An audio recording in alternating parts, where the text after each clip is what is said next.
Bread aisle, are you ready to rock? Dave's Killer Bread is the country's #1 organic bread for a reason. Always delivering killer taste, killer texture, and killer nutrition. This isn't bread. This is bread amplified. It is Ryan here, and I have a question for you. What do you do when you win? Like, are you a fist pumper, a woohooer, a hand clapper, a high fiver? I kind of like the high five, but if you want to hone in on those winning moves, check out Chumba Casino. At ChumbaCasino.com, choose from hundreds of social casino-style games for your chance to redeem serious cash prizes. There are new game releases weekly, plus free daily bonuses, so don't wait. Start having the most fun ever at ChumbaCasino.com. No purchase necessary. VGW. Void where prohibited by law. See terms and conditions. 18+. From Hollywood, it's time now for... Johnny Dollar. This is Max Lancer, Mr. Dollar, DA's office. Oh? The coroner tells me you're cutting yourself in on this Jonathan Wells thing. I'm representing the insurance company. Wells carried a $50,000 policy payable to his widow. Yeah, so I hear. What about the autopsy? Any results? Not yet. The coroner's still working on it. I understand it was Wells' daughter who called you fellas in on this case. Yes, on the advice of her family doctor. I know. I talked to him. Only his version puts a different slant on things. What do you mean? Well, he thought she was suffering from temporary hysteria. He was only trying to calm her. He didn't think she'd really fly back to Hartford and stir up a mess like this. I see. Her father's sudden death must have been quite a shock to her. It may have caused her to imagine things. Things like murder? Maybe. It's possible anyway. What do you think? I think I'll wait for the results of that autopsy, Mr. Lancer. I'll keep in touch.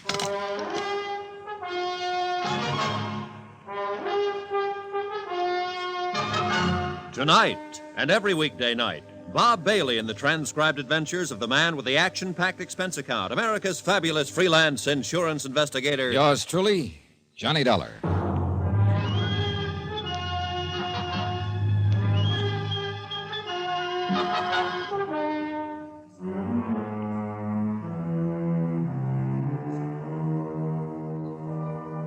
From Special Investigator Johnny Dollar to the Home Office, Northwestern Surety Company, Hartford, Connecticut. Assignment, The Lonely Hearts Matter. Location, Chicago, Illinois. Expense account continued.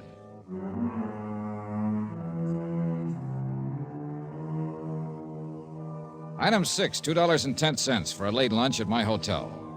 I finished it, went up to my room, and started trying to fit the few facts I had into some kind of a pattern that made sense. Max Lancer at the DA's office might be right. Maybe it was nothing more than just hysterical suspicion. And she'd admitted herself that she was hurt and jealous when he married Mabel Burke. Sudden death could still be natural death. And yet, all I could do at the moment was wait for the results of that autopsy. Yeah? Mr. Dollar. Who is it? It's me, Norma Wells. Oh, all right. Just a minute. Come in, Miss Wells. Thank you. What's wrong? I'm scared. Of what? I don't know exactly. Oh? Well, here. Run over here and sit down. Oh, thank you. Yeah. No, what do you mean you don't know exactly? Could I be losing my mind, Mr. Dollar? If you were, you'd be the last one to think so. Now tell me what's happened. Well, I went to the coroner's office to sign the authorization for the autopsy, and then went back to my apartment. And a little while later, the phone rang, and when I answered it, there was nobody on the line. A wrong number, maybe. No. I mean, there was somebody on the line, but they didn't say anything. I kept saying hello, and then there was a click, and the line went dead. And that's all that happened? No. A short time afterward, I heard footsteps out in the hall. They stopped at my door, and I kept waiting for someone to ring the bell. When they didn't, I finally got up enough courage to open the door. There was nobody there. I see. A few minutes after that, the phone rang again. The same thing as before. I couldn't stay there any longer. I ran out and got a taxi and came here. Well, who do you think might be doing a thing like that, Miss Wells? I don't know, but somebody is. I'm not just imagining things. Max Lancer, the DA's investigator, seems to think you might be. I know. He talked to me at the coroner's office. That's why I came to you, Mr. Dollar. You've got to help me, please. Be glad to, but how? There must be something you can do. Yeah, I can wait for that autopsy report. And at the moment, that's about all I can do. Without some definite evidence of a crime, something stronger than mere suspicion, we don't have a leg to stand on. But suppose the report doesn't show anything. Well, then I wipe the egg off my face and go back to Hartford. But look, maybe she was clever enough to kill my father in some way that wouldn't show up in an autopsy.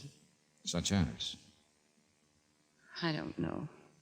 But I do know, as sure as I'm sitting here, that she married him and got him to take out that insurance policy with the full intention of murdering him. Well, such things have been known, all right. Somebody using a correspondence club to contact wealthy pigeons. Did you know that your stepmother owns that Lonely Hearts Club? Owns it? That's what the girl in charge told me. A Fanny Tetler. Do you know her? No, I've never heard of her. And neither Mabel nor my father ever mentioned that she owned the place. She apparently has somebody running it for her. A man, I think. Any idea who he might be? No. He slipped out before I got a chance to see him. Smokes cigars. He left one burning in the ashtray. Wait. Maybe it's Burton. Burton? Burton Creeley, her nephew. He smokes cigars. Well, that's the first I've heard of him. Oh, he's detestable. He moved in on us right after Mabel and my father were married. He's the main reason why I left the house. I couldn't stand him. He was always after me, bothering me. Is he still living there? I guess so. Was he in the house the night your father died? Yes. At least he was when I got there. That was an hour afterward, as I told you. Does he have a job, work anywhere? I don't think he's ever worked. He lives off of her. Uh-huh. He and your father get along all right? Oh, my father could get along with anyone. He always managed to see the best in people. And then Burton was careful to act different around him. I see. I suppose you think that's some more of my imagination. Well, frankly, Miss Wells, I don't know what to think. If there was only some way to prove what I'm sure of. Well, let's wait for that autopsy report. Meantime, I think I'll go out and talk to your stepmother. What about me? Stay right where you are. Don't go out of this room. When I get back, we'll pick up some things from your apartment, and you can check in here at this hotel for a few days. Expense account item 7, taxi to Lakeshore Drive and the beachfront residence of the late Jonathan Wells. I was beginning to feel more and more like a fool. It looked as though Max Lancer might be right. Apparently, a jealous, hysterical girl had lost her head and stirred up a nasty mess, all without one single fact to back up her suspicions. I had a hunch the autopsy report was going to show death from natural causes. For 2 cents, I'd have thrown the case over. In fact, I didn't even see where I had a case.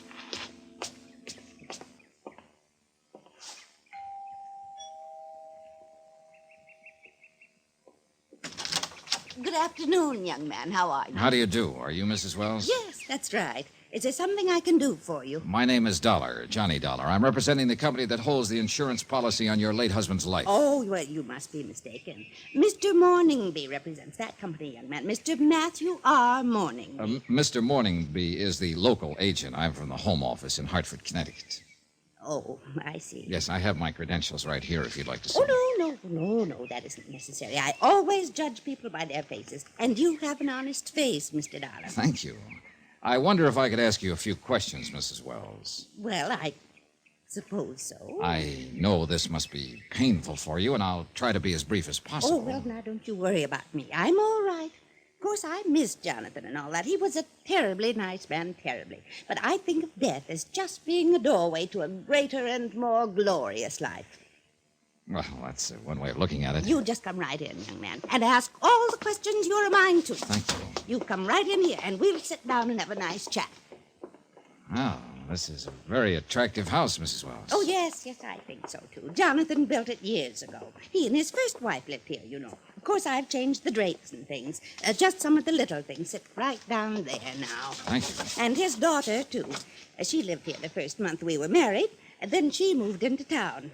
Oh, a strange little thing, really. Sort of nervous and irritable. I've met her, Mrs. Wells. Oh, well, then you know what she's like. Oh, it's too bad, too. Would you like some tea and cookies, Mr. Dollar? No, thanks. That's one thing Jonathan wouldn't miss for the world. His tea and cookies at 4 o'clock every afternoon. Every afternoon. Oh? The house just doesn't seem the same without him. No, I imagine it doesn't. That's how I won his heart, you know. With my cookies and cakes. Oh, he really did adore them. And it was such a pleasure baking things for a person who appreciated them so much. Yes. It makes you feel lonesome and lost not having anybody to cook for. Do you ever feel lonesome, Mr. Dollar? Well, I guess everybody does at times. Why, at the time I met Jonathan, I was feeling so lonesome I could just cry. Mr. Burke had died 2 years before. Mr. Burke? Yes, he was my husband before, Jonathan. That was in St. Louis, of course. I see. He was a fine man, too.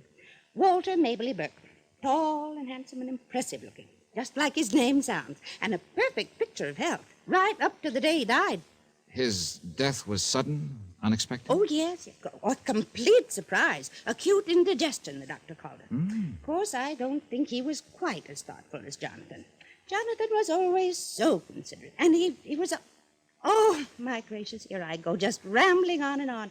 You didn't come here to listen to my silly little affairs. No, they're very interesting. Well, I've always tried to keep busy and keep my mind occupied. That's why I started in business. The Lonely Hearts Club. Oh, well, you've heard about it. Well, I admit I felt kind of foolish at first about starting it. I mean, you know how people josh about those kinds of clubs. It was Burton's idea, really. He's my nephew, you know. Oh, dear, I wish he were here this afternoon so you could meet him. So do I. He's such a nice boy. He thought I'd do real well at that kind of business, and he was right, too. Absolutely right. Oh, not money, you understand, but it was loads of fun meeting all those nice people, especially men, yes. I see. That's how I met Jonathan. So I was told. That's the way it happened. He wrote into the club, and I sent him my picture, and that's what started it. I remember when Burton showed me the letter, he said, Aunt Mabel, this one sounds like your kind of man, and he certainly was, too. Does Burton help you with the club? Oh, well, he runs it, really. He's such a sweet boy, and he works so hard. I just don't know what I'd do without Burton. I don't know what I'd do. Yes, I imagine he's a great comfort to Oh, you. you have no idea, Mr. Darwin. I suppose not. Well, I guess I'd better run along, Mrs. Wells. It's been such a pleasure talking with you. It seems like young folks nowadays don't often have the gift for conversation the way they did in my time. Well, things move faster today. Well, I certainly hope that company of yours moves fast, young man. Well- I have to start house hunting, you know. The estate and everything goes to Jonathan's daughter, and all I have is the insurance. Yes. Oh, it's such a bother, Mr. Dollar. The funeral and moving and all the details. Seems like I just have the worst luck with my husbands.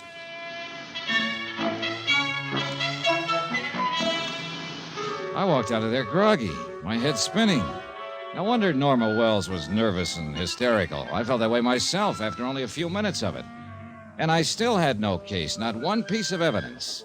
I'd had a pleasant chat with a sweet old lady, a little on the dotty side, maybe, but that was all. Dead end.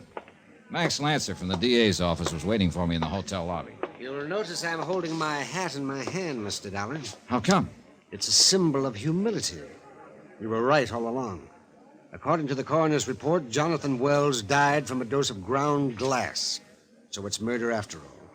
Then in that case, do something for me, will you? From now on, I'm your man. Contact the authorities in St. Louis and have them check into a death that happened there about 2.5 years ago. A man named Walter Maberly Burke. Who's he? Mrs. Wells was married to him at the time. Uh-oh. Another murder? No, just a matter of bad luck. She told me so herself.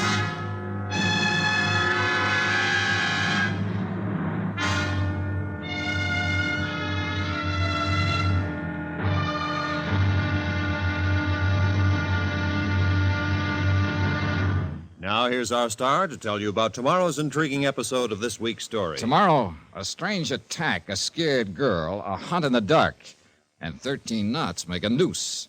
Join us, won't you? Yours truly, Johnny Dollar.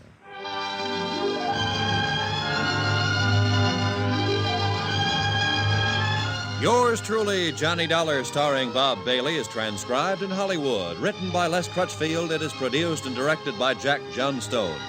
Be sure to join us tomorrow night, same time and station, for the next exciting episode of Yours truly, Johnny Dollar. Roy Rowan speaking.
Okay, round two. Name something that's not boring. A laundry?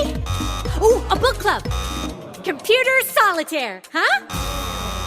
Ah, sorry, we were looking for Chumba Casino. That's right, ChumbaCasino.com has over 100 casino-style games. Join today and play for free for your chance to redeem some serious prizes. ChumbaCasino.com. No purchase necessary. Void where prohibited by law. 18 plus terms and conditions apply. See website for details.